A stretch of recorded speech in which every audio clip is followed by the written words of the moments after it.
অনেক সময় আমরা দেখি কোনো ব্যাংকের এনপিএল রেশো কমে আসছে, মানে নন পারফর্মিং লোন বা খারাপ লোনের অনুপাত কমে আসতেছে। প্রথম দেখে মনে হতে পারে ব্যাংকটা হয়তো বা বেশ ভালো হয়ে যাচ্ছে, কিন্তু একজন সিরিয়াস ইনভেস্টর হিসাবে আমাদের প্রশ্নটা একটু ডিফারেন্ট হওয়া দরকার। জানতে হবে এনপিএলটা কমছে কিভাবে। কারণ এনপিএল কমার পিছনে কয়েক রকম কারণ থাকতে পারে। এক হতে পারে ব্যাংকটা সত্যিই ভালোভাবে তার ব্যাড লোনগুলো রিকভার করা শুরু করেছে, সেখান থেকে আদায় করা শুরু করেছে তাদের ইন্টারেস্ট এবং প্রিন্সিপাল। এমনটা হলে ব্যাংকের জন্য ভালো, আমরা খুশি ইনভেস্টর হিসাবে। সেকেন্ড, নতুন লোন অনেক বেড়েছে, তাই পুরানো যে ব্যাড লোনের অনুপাতটা, সে রেশিওটা কম দেখাচ্ছে, এটা সেরকম শক্তিশালী কিছু না। আর থার্ড হচ্ছে loan rescheduling, classification change, right of অথবা অ্যাকাউন্টিং ট্রিটমেন্টের কারণে এই এনপিএল রেশিওটা কম দেখাচ্ছে বা ভালো দেখাচ্ছে। তখন হেডলাইন ভালো, কিন্তু ভিতরের অ্যাসেট কোয়ালিটি একই রকমই।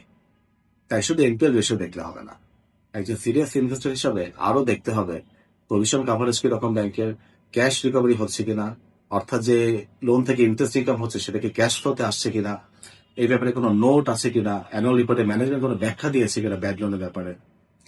ব্যাংকিং সেক্টরে প্রফিট ইম্পর্টেন্ট, কিন্তু প্রফিটের কোয়ালিটি আরো বেশি ইম্পর্টেন্ট। এনপিএল কমা ভালো খবর হতে পারে, কিন্তু সেটা সাস্টেনেবল কিনা সেটা বোঝার জন্য নাম্বারের পিছনে আরো ঘেটে দেখতে হবে। সিরিয়াস ইনভেস্টমেন্টে শুধু হেডলাইন নাম্বারই যথেষ্ট না, এখানে ইম্পর্টেন্ট হলো সে নাম্বারের পিছনে আসল কাহিনী কি।